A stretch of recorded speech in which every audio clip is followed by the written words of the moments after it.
వెళ్ళిపోయిన పోతే సార్ ఉన్న సమయంలో ఉంటే అయితే తీసి ఇచ్చేసాడు రూమ్లోకి. అలా అక్కడనే వాళ్ళకు అటాచ్మెంట్ అయిపోయింది సార్.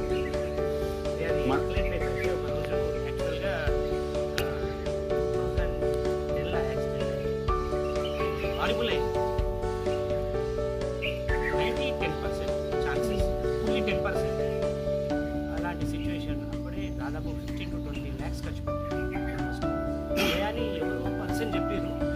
ఆ పర్సన్ వల్ల అభయాన్ని అప్రోచ్ అయినాం.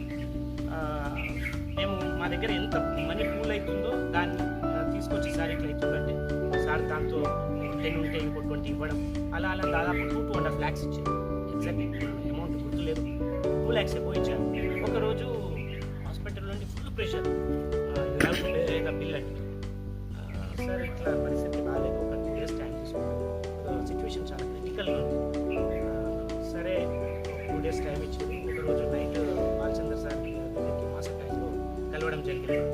సార్ సిచ్యువేషన్ ఇప్పుడు ఉంది అని చెప్తే ఆయన జస్ట్ ఒక 2 నిమిషాలు ఇట్లే కూర్చొని మాతో పాటే కూర్చొని మాట్లాడాడు. లోపలికి వెళ్ళాడు.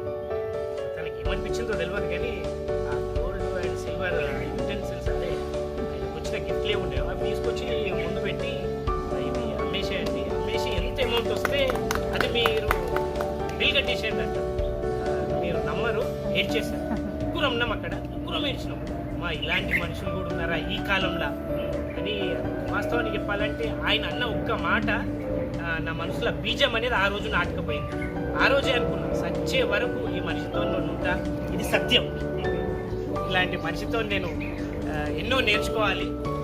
ఎందుకంటే సార్తో కలవాలనిపిస్తుంది. కానీ నా లైఫ్ ఇప్పుడు ఎలా ఉంటుందంటే ఈ మిడిల్ క్లాస్ ఎట్లుంటుంది, పిల్లలు స్కూళ్ళు వ్యాపారం అన్నీ చూసుకోవాలి. సార్ అనిపిస్తుంది. అందుకే నేను నెలకు ఒకసారి 2 సార్లు మేము కాంటాక్ట్లో ఉంటాం. ఆ రోజు ఆయన అన్న వర్డ్స్, ఆయన చేసిన హెల్ప్ ఇప్పటికీ మేము మర్వం. మేమే కాదు, టోటల్గా మా ఫ్యామిలీ. నాకు అనిపించింది నేను ఒక్కరిని చేస్తే లాభం ఏందని వీళ్ళందరినీ పరిచయం చేసిన. చాలామంది ఆల్మోస్ట్ ఇంకొక 10 members. అది కాకుండా నా స్టేటస్ చూసి ఆల్మోస్ట్ ప్రతి ఒక్కరు వాళ్ళ బర్త్డే అనుకోండి, మ్యారేజ్ యానివర్సరీ అనుకోండి, ఏదైనా సరే ఫండ్స్ పంపించి లాస్ట్ 4 days